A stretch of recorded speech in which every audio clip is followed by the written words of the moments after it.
আপনাদের সবাইকে স্বাগত জানাই জার্নাল পর্যালোচনায়। সঙ্গে আছি সৈয়দ ইশতিয়াক রেজা। আপনারা জানেন ভারত বাংলাদেশের নিকটতম প্রতিবেশী এবং সবচেয়ে যেটাকে বলে আন্তরিকভাবে দেখলে নানাভাবে সংস্কৃতির মিল আছে, জীবনযাত্রার মিল আছে এবং ঐতিহাসিকভাবে দুই দেশের একটা ঘনিষ্ঠতা আছে। আর কি প্রবাদ আছে যে প্রতিবেশী বদলানো যায় না, কিন্তু সেই প্রতিবেশীর সাথেই ভারতের সাথে বাংলাদেশের সম্পর্কটা ভালো নেই এই মুহূর্তে। 2024-এর গণঅভ্যুত্থানের পরে একটা বৈরিতা দৃশ্যমান হয়েছে। ভারতের দিক থেকেও আমরা দেখতে পাচ্ছি সীমান্তে পুশিনের চেষ্টা করে সম্পর্ককে আরও তলানির দিকে নিয়ে যাওয়া হচ্ছে।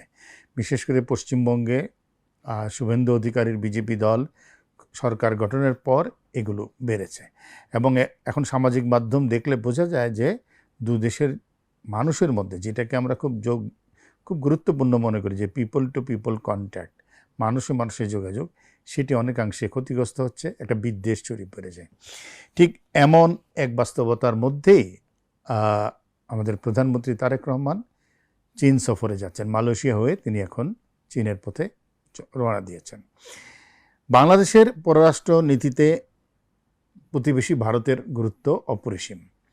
ভৌগোলিক অবস্থান, অর্থনৈতিক পারস্পরিক নির্ভরতা, অভিন্ন নদী, সীমান্ত ব্যবস্থাপনা এবং আঞ্চলিক নিরাপত্তার প্রশ্নে দুই দেশের সম্পর্ক দক্ষিণ এশিয়ার অন্যতম গুরুত্বপূর্ণ দ্বিপক্ষীয় সম্পর্ক হিসেবে বিবেচিত হয়। কিন্তু সাম্প্রতিক সময়ে সীমান্তে বিএসএফের পুশিন তৎপরতা, বিভিন্ন ইস্যুতে অমীমাংসিত বিরোধ এবং রাজনৈতিক অবিশ্বাসের কারণে এই সম্পর্ক আবারও নতুন এক পরীক্ষার মুখোমুখি হয়েছে। এমন এক সময়ে প্রধানমন্ত্রী তারেক রহমানের চীন সফর স্বাভাবিকভাবেই আঞ্চলিক কূটনীতিতে নতুন আলোচনার জন্ম দিয়েছে।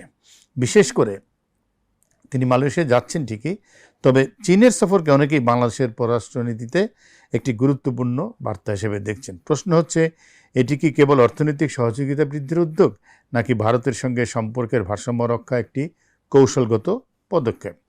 বাস্তবতা হলো, বাংলাদেশের জন্য ভারত যেমন গুরুত্বপূর্ণ, তেমনি চীনও একটি গুরুত্বপূর্ণ বড় অর্থনৈতিক এবং উন্নয়ন সহযোগী প্রতিষ্ঠান।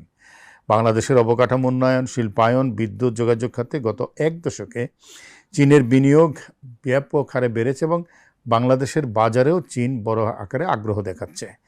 তিস্তা প্রকল্প সহ বেশ কয়েকটি বড় উদ্যোগে চীনের আগ্রহ বহুদিনের। ফলে নতুন সরকার যদি চীনের সঙ্গে অর্থনৈতিক সহযোগিতা আরও সম্প্রসারণের চেষ্টা করে, সেটিকে স্বাভাবিক বলাটাই বেটার, স্বাভাবিক হিসেবেই দেখতে হবে।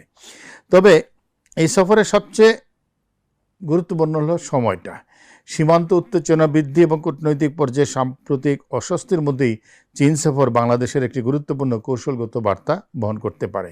সেই বার্তা হলো, বাংলাদেশ তার পররাষ্ট্রনীতিতে একক কোনো শক্তির উপর নির্ভরশীল থাকতে চায় না, বরং বহুমাত্রিক সম্পর্কের মাধ্যমে জাতীয় স্বার্থ রক্ষা করতে চায়।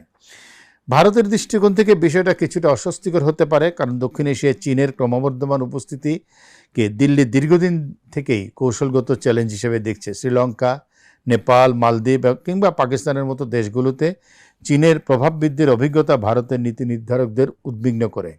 সেই প্রেক্ষাপটে বাংলাদেশের সঙ্গে চীনের ঘনিষ্ঠতা স্বাভাবিকভাবেই ভারতের নজরে থাকবে। তবে এটাও সত্য যে বাংলাদেশ ভারত সম্পর্ককে কেবল চীন ফ্যাক্টরের মাধ্যমে ব্যাখ্যা করা কঠিন।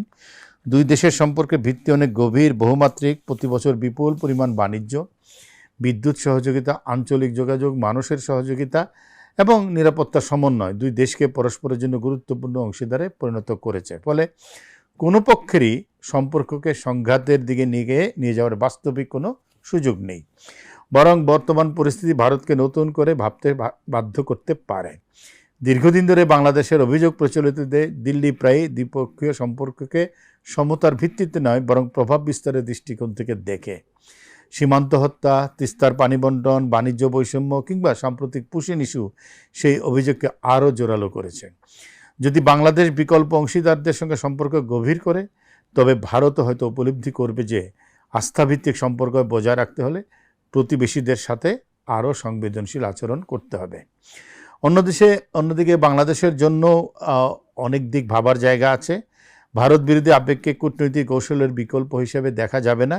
ভৌগোলিক বাস্তবতা হলো, ভারতের সঙ্গে স্থিতিশীল সম্পর্ক বাংলাদেশের স্বার্থের জন্যই অপরিহার্য। একইভাবে চীনের সঙ্গে সম্পর্ক হতে হবে স্বচ্ছতা, অর্থনৈতিক লাভ এবং দীর্ঘমেয়াদী জাতীয় স্বার্থের ভিত্তিতে।